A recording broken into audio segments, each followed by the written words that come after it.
नमस्कार, स्वागत आहे आपलं आपल्या चॅनलमध्ये। तर आपण आता तांदळाचं पीठ कसं बनवायचं ते बघणार आहोत। हे रेशनचे तांदूळ घेतलेत मी।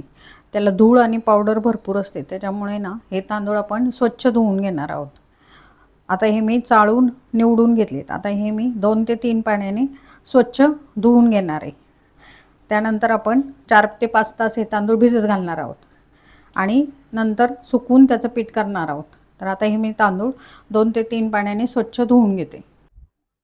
तर आता हे तांदूळ आपण 3-4 पाण्याने स्वच्छ धुवून घेतले। आता आपण हे 4 ते 5 तास असेच भिजवत ठेवणार आहोत। रात्रभरही ठेवू शकता तुम्ही, पण मी 4-5 तास ठेवणार आहे आणि नंतर पाण्यातून परत स्वच्छ धुवून घेऊन निथळवून कपड्यावर वाळत घालणार आहे।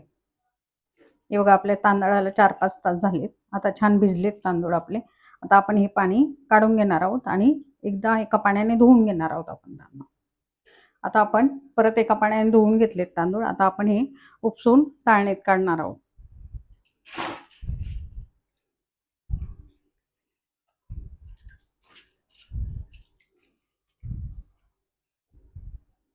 हे बघा, एकदम पांढरे शुभ्र तांदूळ झालेत। आता जे हे 4-5 तास भिजलेत, त्याच्यामुळे सुकायला जरा थोडा वेळ जास्त लागतो। तर पंख्याच्या हवेखालीच सुकवायचे, घरातच, उन्हात सुकवायचे नाहीत हे तांदूळ।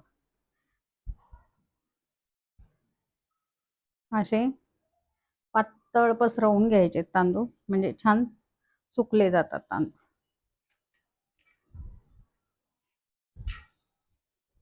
हे तांदूळ आता आपण पंख्याच्या हवेखालीच सुकवून घेणार आहोत।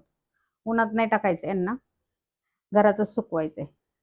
छान सुकवून झाल्यावर मग आपण चक्कीत दळणार आहोत।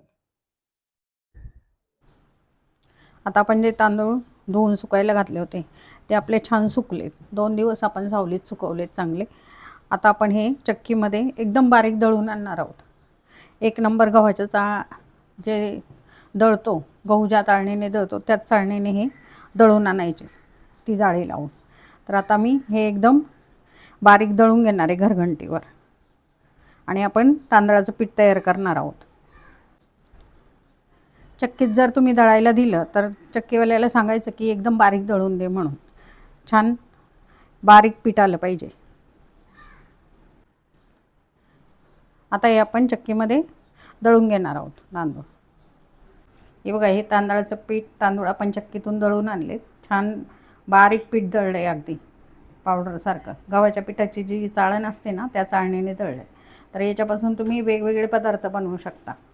तांदळाच्या भाकरी बनवू शकता, घावणे बनवू शकता, तांदळाचे पापड बनवू शकता, बॉबी पापड बनवू शकता, कुरवड्या बनवू शकता। अनेक पदार्थ होतात ते तांदळाच्या पिठापासून। तर हे पीठ तुम्ही तांदूळ धुवून स्वच्छ भिजत घालूनच बनवा, कारण रेशनच्या तांदळाला खूप पावडर असते आणि खूप धूळ असते। त्याच्यामुळे भिजत घातले ना की छान पांढरे शुभ्र तांदूळ निघतात आणि पीठ पण पांढरं शुभ्र होतं। तर असं पीठ तुम्ही तयार करून ठेवा। 2-4 महिने हे पीठ छान राहतं। त्यासाठी तांदूळ चांगले वाळवा। 2 दिवस तरी तांदूळ सावलीत पंख्याखाली वाळले पाहिजेत, म्हणजे छान सुकले जातात तांदूळ आणि पीठ छान तयार होतं। तर असं हे पीठ तुम्ही तयार करून ठेवा आणि भाकरीसाठी, घावण्यासाठी वापरू शकता तुम्ही हे पीठ। तुम्हाला जर अशाच माझ्या नवनवीन रेसिपी जर पाहायच्या असतील तर माझ्या चॅनलला सबस्क्राईब करा आणि फॉलो करत राहा मला। थँक्यू।